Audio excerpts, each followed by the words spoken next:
우리 인류 다툼과 싸움의 역사는 굉장히 오래되었습니다. 가인이 질투심으로 동생 아벨을 죽였을 때부터 지금까지 인류는 계속해서 싸우고 서로 죽이고 있습니다. 그래서 어떤 사람들은 전 세계적인 평화의 시대가 있기는 있었는가 이렇게 묻기도 합니다. 세계 5대 광고상을 석권한 박서원 씨의 뿌린 대로 거두리라 라고 하는 광고 포스터가 있습니다. 군인과 탱크와 전투기가 겨누고 있는 그 총대가 이제 전봇대에 전시되면서 다시 나에게로 돌아온다라고 하는 그 반전 메시지를 보여줬기 때문에 광고제에서 많은 상을 받았습니다. 그렇습니다. 전쟁이 계속해서 끊이질 않고 있습니다. 이 다툼과 싸움과 질투가 넘쳐나고 있어요. 예수님은 이 땅을 바라보시면서 이렇게 말씀하셨습니다. 난리와 난리의 소문을 듣겠고 민족이 민족을, 나라가 나라를 대적하여 일어날 것이다 말씀하셨어요. 만약에 화성에 생명체가 살아있다면 지구를 방문해서 인간들의 주된 산업과 특징이 무엇인가 조사한 후에 내린 결론이 무엇일까요? 그 결론은 바로 전쟁이다라는 것이죠. 많은 나라들이 누가 더 강력한 무기를 생산할 수 있는가, 누가 더 많은 핵무기를 보유하고 있는가 경쟁하면서 서로 싸우고 있습니다. 또 인간들은 너무 이기적이어서 서로 평화롭게 살 수 있는 땅, 지구는 그런 땅이 되지 못합니다. 이렇게 아마도 보고할 것 같습니다. 최초로 원자폭탄을 만들었던 오펜하이머 박사는 하원 의원으로부터 출석 요청을 받았습니다. 의원들에게 그에게 질문했어요. 이 무시무시한 새로운 전쟁 무기에 대한 방어책이 있습니까? 그때 오펜하이머는 이렇게 얘기합니다. 물론 있습니다. 그것은 평화입니다. 이렇게 얘기를 했다고 합니다. 여러분, 왜 요즘 세상은 예전에 부족하고 힘들었던 사회보다 평화롭지 못한 것일까요? 시간이 흐를수록 세상은 풍요로워졌고 또 열심히 평화를 추구하며 사는 것 같은데 그게 아닌 것 같습니다. 갈등과 전쟁은 늘어나고요. 가족과 공동체를 파괴하는 증오와 다툼이 끊이지 않고 있습니다. 미래에 대한 소망이 흐지부지해지고 투명하지 않은 그런 삶을 우리가 살고 있다는 것이죠. 그래서 많은 사람들은 그렇게 생각합니다. 돈이 많으면 평화가 올 것이다. 그러나 사람들은 소유와 부에서 평화를 찾아내지 못했습니다. 어떤 사람들은요, 살상력 무기가 사라지면 이 세상 가운데 평화가 올 것이다 믿습니다. 그러나 가인은 총 없이 아벨을 죽였습니다. 문제는 우리의 마음이라는 것이에요. 또 어떤 사람들은요, 술에서 평안을 찾을 수 있다라고 생각하고 계속 술에 모든 것을 의지합니다. 또 마약성 주사를 맞으면 지금 내가 경험하고 있는 두려움과 우울함과 걱정에서 해방될 수 있다 이렇게 생각합니다. 그러나 그것은 잠시 동안의 평안이고 죽음을 부르는 평안이다 라는 것이죠. 그래서 어떤 사람들은 다 아니다. 우리가 지식을 쌓고 많이 배우면 이 땅 가운데 평화가 올 것이다 이렇게 생각합니다. 그러나 결과적으로는 그렇지 않다는 것이죠. 어떠한 사람들은요, 힘든 이 세상을 피해서 현혹적인 사이비 종교를 찾아가기도 합니다. 그러나 거기에도 평안은 없습니다. 여러분, 우리가 그토록 찾고 찾는 이 평안과 평화 어디에 있을까요? 답은 아주 간단합니다. 우리가 하나님과 화평할 때까지 세상에서는 진정한 평안을 찾을 수 없다는 것입니다. 그러면 죄인인 우리가 거룩하신 하나님과 어떻게 화평할 수 있을까요? 우리의 힘과 노력으로는 불가능하다는 거예요. 여러분, 인간의 범죄함으로 하나님과의 관계가 깨졌죠? 그 이후로 하나님에 대한 무한한 거리감을 느끼게 됐어요. 그리고 적대감도 갖게 되었습니다. 이렇게 스스로는 하나님과의 관계를 회복할 수 없는 우리를 위해서 하나님께서 직접 독생자를 우리에게 보내주셨습니다. 예수 그리스도의 십자가 구속으로 인해서 우리는 다시 하나님과 화목하게 된 줄로 믿습니다. 골로새서 1장 20절 말씀에 보면 그의 십자가의 피로 화평을 이루사 만물 곧 땅에 있는 것들이나 하늘에 있는 것들이 그로 말미암아 자기와 화목하게 되기를 기뻐하심이라 말씀합니다. 이렇게 우리는요, 예수님을 통해서 하나님과 화평을 이루게 되었습니다. 그것을 경험한 사람은요, 세상의 무질서와 전쟁과 다툼 속에서도 하나님의 질서 안으로 들어갈 수 있습니다. 신분이 바뀌었기 때문이요. 하나님이 사랑하시고 그분 안에서 평화를 허락하시는 자녀가 되는 자리로 우리의 신분이 이동되었습니다. 그는 우리의 화평이신지라. 멀리 떨어졌던 우리가 하나님과 가까워졌습니다. 누구 때문에요? 예수 그리스도. 그분께서 우리와 하나님 사이를 화목하게 하셨습니다. 여러분 생각해 보십시오. 하나님은요, 인간과 단 한 번도 원수이신 적이 없었는데요, 우리 스스로의 선택으로 하나님과 멀어지게 되었어요. 그 이후로 인간의 역사는 어떻게 흘러갔습니까? 하나님 없이 평화롭고 행복하게 살아보려고 하는 쓸데없는 노력의 기록이 우리의 역사가 되었다라는 것이죠. 이스라엘을 여러분 보십시오. 하나님을 섬기기 거부하고 우상을 섬기고 그쪽 길로 나갔을 때에 평화를 잃게 되었습니다. 다른 나라의 침략과 괴롭힘을 당했어요. 그래서 평화를 회복하는 그 방법은 아주 간단했습니다. 하나님께로 돌아가면 되는 것이에요. 그러나 선지자들과 종들이 아무리 그렇게 외쳐도 하나님께로 돌아가십시다, 하나님과 화목합시다, 이런 메시지를 들었음에도 불구하고 이스라엘은 또다시 불순종함으로 말미암아 전쟁과 고통을 경험해야만 했습니다.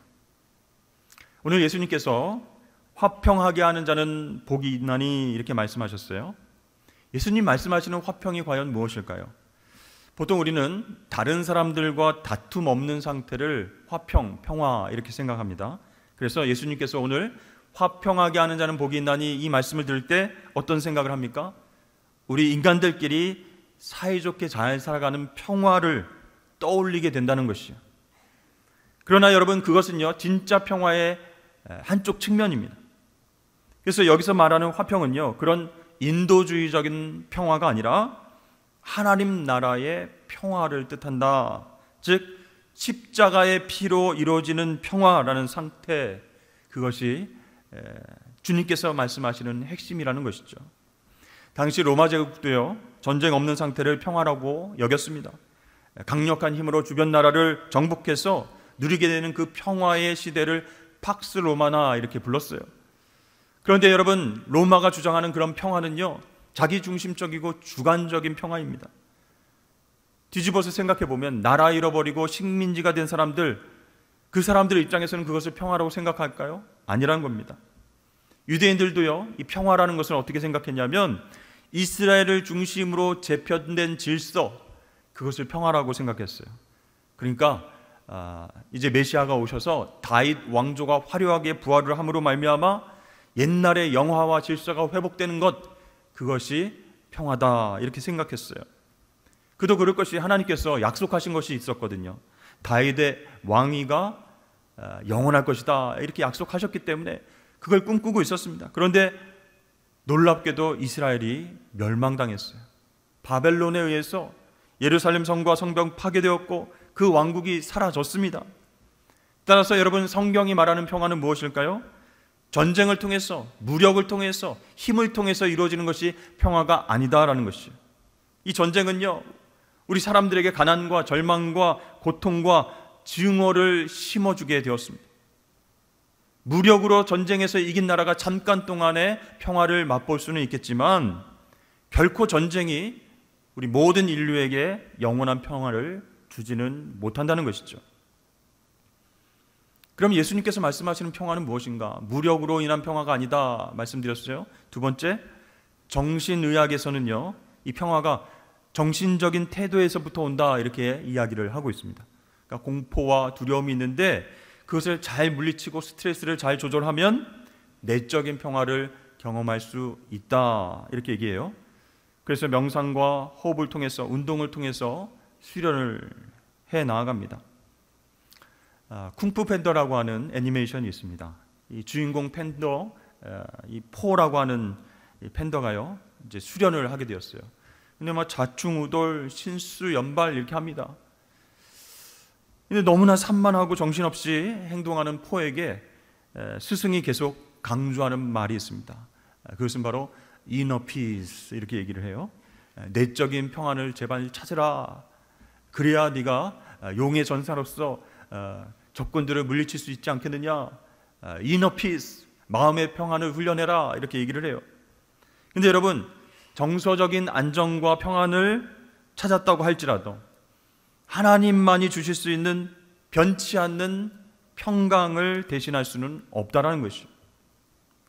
그러니까 여러분, 결론적으로 우리가 하나님과 화평하기 전까지는 이 땅 가운데서 평화를 경험하며 살 수가 없다라는 것입니다. 여러분, 평화를 잃어버린 인간에게는요, 여러 가지 어려움이 찾아왔습니다. 하나님과의 관계뿐만 아니라 인간과의 관계, 자연과의 관계도 모두 다 무너졌어요. 다스리고 가꿔야 할 그 자연과 싸우는 처지가 되어버렸습니다. 하나님께서 우리를 이 창조 세계의 관리자로 불러주셨는데 타락한 인간이 어떻게 했습니까? 환경과 자연을 마음껏 파괴했습니다. 욕심과 욕망 때문에 그렇게 했어요. 잘 돌봐야 할 자연을 망가뜨리고 난개발로 파괴하자 그 피해가 고스란히 인간에게 되돌아오게 됐습니다. 요즘 우리가 겪고 있는 기후 위기를 보십시오. 너무 심각합니다. 폭염과 산불, 폭우와 홍수, 온난화와 극심한 가뭄이 일상이 되어버렸습니다. 자연과의 평화를 잃어버렸기 때문입니다. 그 자연과의 평화를 왜 잃어버렸어요? 하나님과의 화목을 찾지 못했기 때문에, 욕심으로, 욕망으로 자연을 파괴했기 때문이죠. 자, 이렇게 하나님과 인간과 자연과의 관계가 그 파괴된 현실의 상태임에도 불구하고 예수님께서는 평화를 만드는 사람들에게 복이 있다라고 말씀하셨습니다. 여러분, 이 말씀은 굉장히 중요합니다. 평화를 위한 우리의 책임이 얼마나 큰지를 보여주고 있기 때문이죠. 그러니까 여러분, 세상의 평화가요, 다른 사람들이 아니라 하나님 자녀들, 하나님 백성들 손에 달려있다, 그런 뜻입니다. 우리가 어떻게 하나님을 믿고 어떻게 이웃을 대하고 어떻게 자연을 관리하는가, 그것이 하나님 나라 평화의 기준이 된다라고 말씀하시는 것이죠. 여러분, 오늘 예수님께서 말씀하시는 화평하게 하는 자, 그것은요, 너희가 평화주의자가 되라, 내면을 평안하게 다스리는 그런 사람이 되라, 그런 뜻이 아닙니다. 예수님 우리에게 단순히 평화주의자가 되라 말씀하신 것이 아니고 적극적으로 피스메이커가 되라, 평화를 만들어가는 사람이 되라 라고 말씀하고 계십니다. 자, 그렇다면 여러분, 구원받은 하나님 자녀들, 저와 여러분들 평화를 만들어가려면 어떻게 해야 될까요? 진정한 피스메이커로서 하나님과 화평해야 되는데, 그러려면 첫 번째, 하나님과 싸움을 그쳐야 됩니다. 이상한데요. 저는 하나님과 싸운 적이 없습니다, 목사님. 아내하고는 매일 싸우고 남편하고는 맨날 다투지만 제가 왜 하나님과 싸우겠습니까? 그런 분들이 계시죠? 그러나 여러분, 잘 생각해 보십시오. 우리에게 평화 주기를 원하시는 하나님의 말씀과 하나님 뜻에 저항하고 불순종하는 것이 곧 하나님과 싸우는 것입니다. 그래서 우리가 생활하면서 조금만 분리하고 계산하면서 이익이 안 된다 싶으면 하나님을 나의 삶에서 밀어내는 것, 이것도 하나님과 싸우는 것이에요. 그 싸움을 멈추고 하나님과 화평케 되어야 우리가 진정한 하나님의 평화를 만들어 갈 수 있다는 것이죠. 그럼 여러분, 하나님과의 싸움에서 멈추려면 어떻게 해야 될까요? 하나님께 항복해야 된다라는 것이죠. 한번 붙어보시죠. 하나님, 이렇게 싸움하려고 했던 무기들을 모두 내려버리고 두 손을 들고 항복해야 됩니다. 성경은요, 하나님과 화평하지 못한 이스라엘 백성들을 향해서 이렇게 말씀합니다. 너희 조상들과 같이 목을 곧게 하지 말아라. 여러분, 하나님께 대적하고 싸우면은 결과는 진다라는 것을 뻔히 알면서도 우리는 고집을 피울 때가 많이 있어요. 계속 내 생각과 내 노력대로, 계획대로 행동을 합니다. 그러면서 실패하고 넘어지면 왜 나를 도와주지 않으시냐고 하나님께 대드는 것이죠. 목을 위로 뻣뻣하게 들고 숙이지 않습니다. 여러분, 그것은 하나님께 항복하는 태도가 아니라는 것이에요. 여러분, 우리가 싸워야 할 대상은 마귀 사탄이지 하나님이 아닙니다. 우리가 순종하고 항복해야 할 대상, 그 대상은 오직 하나님 한 분뿐이세요. 그렇게 우리가 신앙생활을 하면서 삶을 살아가면서 하나님 앞에 항복하고 순종해야 하나님과의 관계 속에서 평화가 찾아오고 그 다음에 관계와 사역의 문제가 풀리게 된다는 것이죠. 요나가 하나님과 싸웠습니다. 니느웨로 가서 메시지를 전하라 말씀하셨는데 하나님 얼굴을 피해서 반대쪽으로 다시스로 향하는 배를 탔습니다. 여러분, 그렇게 요나가 행동한다고 하나님 모르실까요? 하나님 다 아십니다. 요나도 그것을 잘 압니다. 알면서도 그렇게 행동한 이유는 무엇일까요? 하나님과 싸워보자, 그런 의도였어요. 자, 하나님께서 큰 폭풍을 보내셨습니다. 배 밑에서 자고 있던 요나가 제비 뽑혀서 바다로 던져지게 됐죠. 죽음의 위기 가운데에서 하나님 미리 예배하신 큰 물고기를 통해서 요나가 살아납니다. 자, 이제 첫 번째 명령하신 니느웨로 가서 심판의 말씀을 전했어요. 그러자 놀랍게도 니느웨 사람들이 막 금식을 선포하고 회개하고 하나님 앞에 돌아오는 그런 놀라운 역사가 일어납니다. 그 모습을 보고 요나가 또 삐집니다. 하나님께 화를 냅니다. 예, 하나님 자비롭고 은혜롭고 노하기를 더디하시는 그런 하나님이신 줄을 내가 알았습니다. 왜 죽어 마땅한 그들에게 심판이 아닌 구원을 허락하셨습니까? 차라리 나를 죽여주십시오. 혹시 여러분들도 요나처럼 하나님의 뜻에 항복하지 않고 화를 내면서 맡은 일들을 내 뜻대로 이루려고 한 적은 없으십니까? 여러분, 하나님과 화평하기 위해서는요, 우선 하나님과 싸우지 말고 항복해야 되는 거예요. 그러고 나서 사역과 봉사를 기쁨으로 감당하시는 저와 여러분 되시길 축복합니다. 여러분, 하나님과 화평하지 않은 상태에서 예배를 드린다, 성경 공부를 한다, 제자 훈련을 한다, 전도를 한다, 무엇일까요?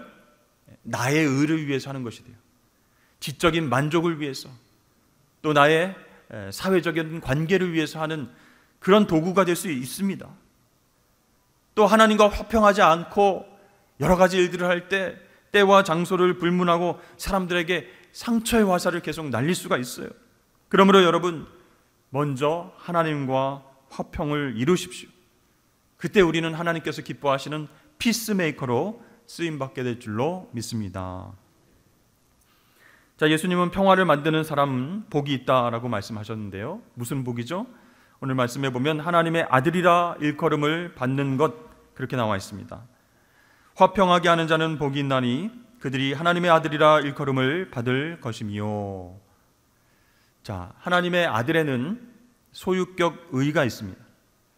하나님의 소유인 아들들, 자녀들 이렇게 해석할 수도 있지만 그보다 더 깊은 뜻이 있다는 것이에요. 여러분, 하나님의 아들이 된다는 것은요, 하나님의 성품에 참여한다, 그런 뜻이에요. 성도는 구원받음으로 말미암아 단번에 하나님 성품에 참여하게 됩니다. 그러나 거기서 멈추는 것이 아니라 끊임없이 말씀과 기도와 성령으로 거룩해져야 합니다. 예수님 닮아가야 합니다. 그것이 말과 행동으로 드러나야 한다는 것이에요. 그것이 하나님 성품에 참여한다는 진짜 뜻입니다.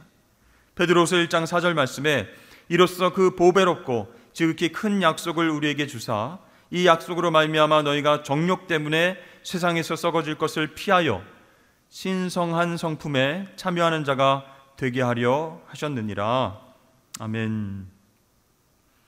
그러니까 하나님의 아들이 된다라고 하는 복은요, 하나님의 신성한 성품에 참여하게 돼서 세상에 썩어질 것을 본받지 않으냐고 영원한 하나님의 성품, 그분의 성품을 닮아가게 되는 것, 그 복이다라고 말씀하고 있는 거예요.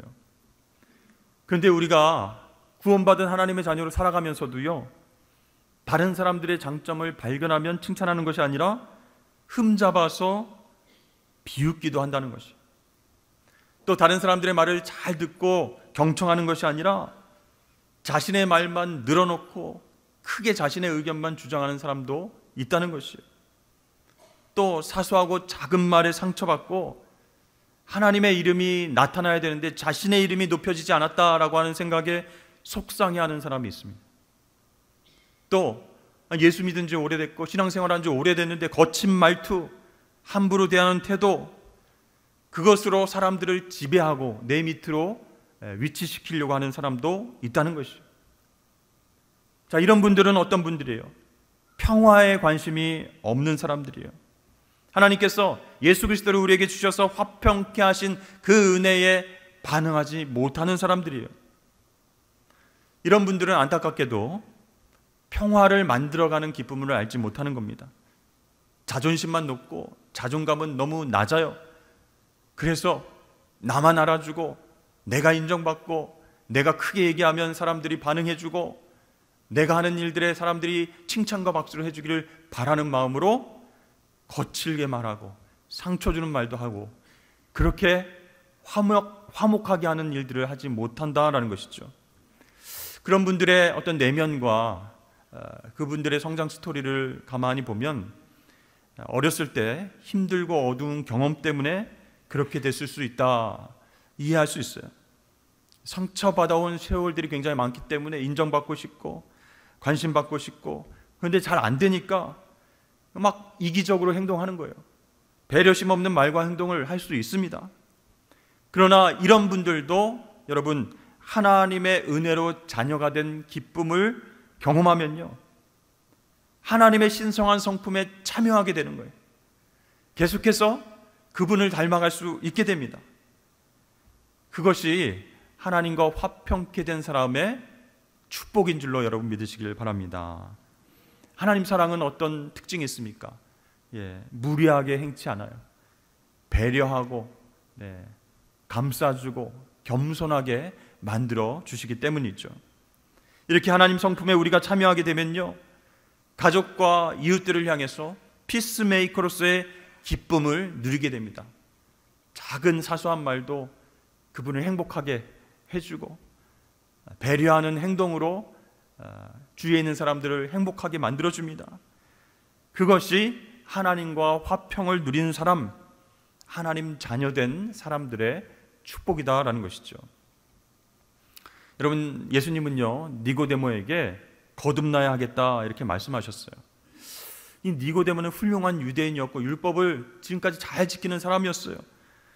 그런 니고데모에게 너는 거듭나야 되겠다, 왜 이렇게 말씀하셨을까요? 우리에게도 동일하게 주신 말씀이에요. 저와 여러분들이 거듭나서 하나님과 화평을 누릴 때, 하나님과 가까워질 때 우리를 통해서 세상이 변화될 수 있기 때문입니다. 전쟁과 다툼과 속임과 복수가 하나님의 자녀들을 통해서 줄어들게 될 수 있습니다.